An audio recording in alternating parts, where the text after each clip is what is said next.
Tell us about creating Stargate. You co-wrote it with Emmerich. Mhm. Which of you came up with the idea of the gate itself originally? Neither of us. So what happened was this. I was an actor in a movie that Roland had done. And I had ended up, it's a long story, but I ended up doing some rewriting on that. And he ended up liking my writing. And we started to work together doing scripts. And as we were looking at projects to do, he kept telling me about a project that he'd been working on since he was in film school called Necropole. And what it was about was it was about a spaceship that was buried underneath the Great Pyramid of Giza. And he had these great scenes where these children are lured there at night and they vanish and everything. But he'd never really flushed it out. But he really loved this idea of a spaceship buried under the Great Pyramid of Giza. And I had been working on something that was very rough in my head that I jokingly would call Lawrence of Arabia in outer space.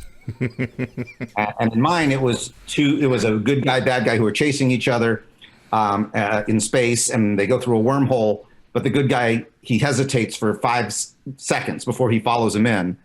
But those 5 seconds end up being 30 years on the other side when he lands. And by then, the villain has taken over this other world. There's a time change. Okay.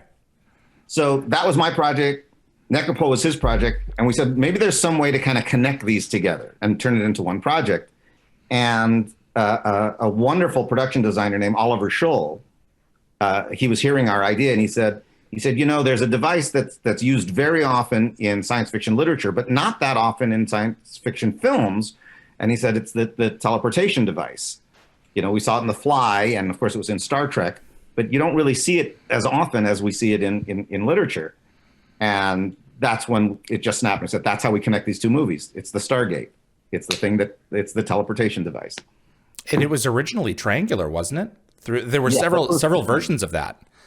That's right. Was that a pyramid echo? Yeah, exactly. Wow.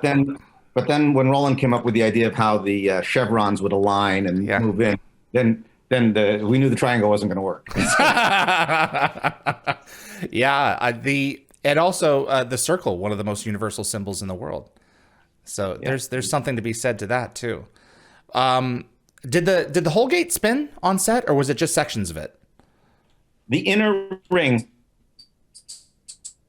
I'm losing you a little bit there. Can you please repeat? Kit West was our. The entire inner circle spun. Okay. It was built by our 4FX guy named Kit West, who had done the Raiders of the Lost Ark movies, and so it was a really functioning device on set, and the chevrons that clicked in and the inner circle spinning. That was all practical. My oh my. And so if I can go down the rabbit hole in terms of minutia, you're gonna be like, I don't know, man. This was 30 years. Well, there are 7 chevrons in the sequence, but there are 9 on the gate. Were there plans for the other 2 chevrons? Was it just a design aesthetic? The 9 looked better? No. The original plan of the movie was to do 3 movies. And so there was going to be 3 major addresses. And that's why we needed the 9. But we never got to do parts 2 and 3. Got it. So the second film would have included an 8 chevron address? Well, it would have included one of the other chevrons that was not in the original. Ah, I see. So one of the chevrons is for one. Okay, interesting. So each chevron had, of the 3 that were remaining on the end, had to do with a different location. Yeah. Exactly. Okay. So the Stargate was going to go in other places. Yeah. We had big plans for it, but we never got to explore it.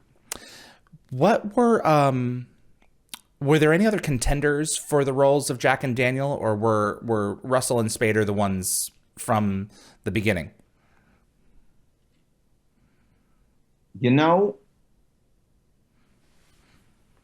I think they were our first choices. I'm not 100% sure on that, but I again, remember, this was an independent movie. Right. MGM was not involved in the making of this film. Right. And so a lot of this had to do with how do we get the money to make this film? And I'll never forget when we were talking about trying to figure out big stars, there was kind of like, well, who's your wish list?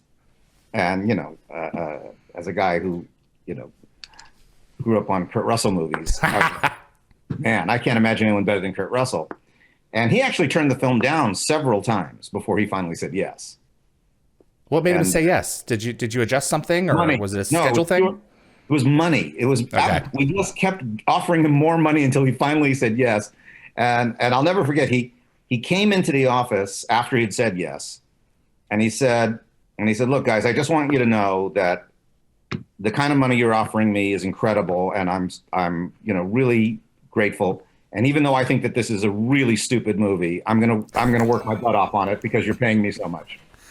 So he left the office, and we kind of were like, wait, do we really want him in the movie? This guy did Big Trouble in Little China, you know? Well, but what we found out later was he'd been given the wrong script. But the reason he turned it down is somehow somebody had sent him the very first draft, which was awful. God. Roland and I had worked on this thing for years, and I don't know how the first draft got to him, but the first draft was almost like a high school kid wrote the first draft. Right. So when we finally gave him the shooting draft, he was like, oh, this is really much better. And how much money could you have saved at the right script?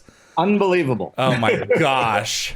But he was a joy. He was an absolute joy to work with. I mean, he told us the truth. That guy worked his butt off on it. He was 1,000% committed. I mean, you could see his performance in the movie. He was totally committed. Even when we were doing really goofy stuff, he was on board, man, and it was great. Him and Spader.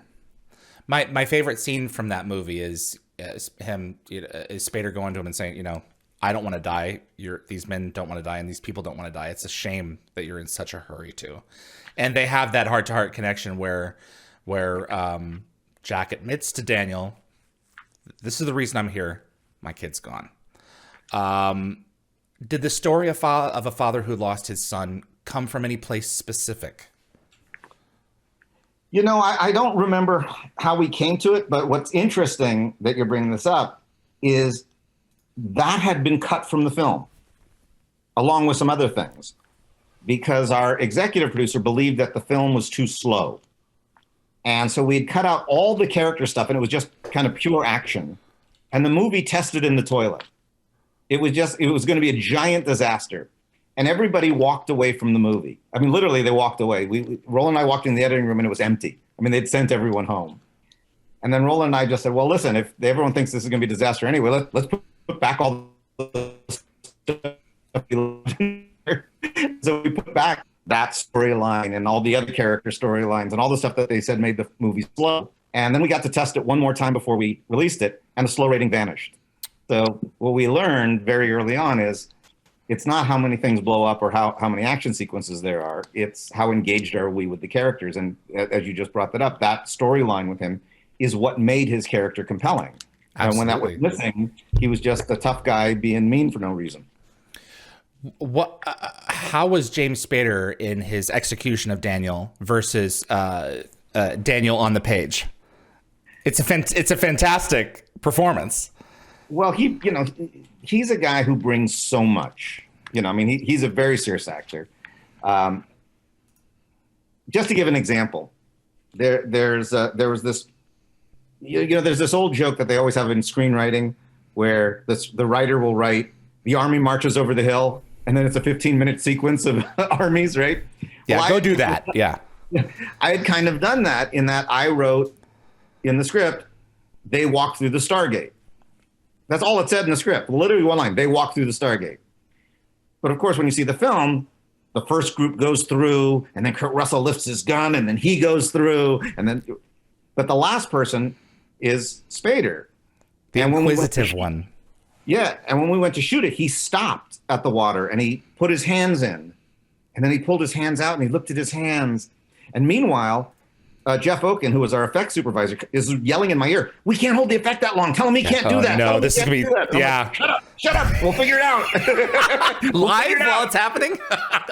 Literally while we were shooting it, he's like, God. We can't do this. And of course, it's my favorite moment in the entire movie. And that was not in the script. And there's dozens of things like that Spader brought, where he would just be the character. And suddenly this magic would happen that we'd never intended.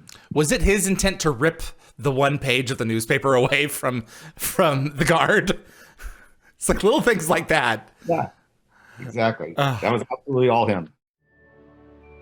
Thanks for watching this clip from Dial the Gate. You can find the full live stream shows on our YouTube channel or visit dialthegate.com for the complete schedule. See you on the other side.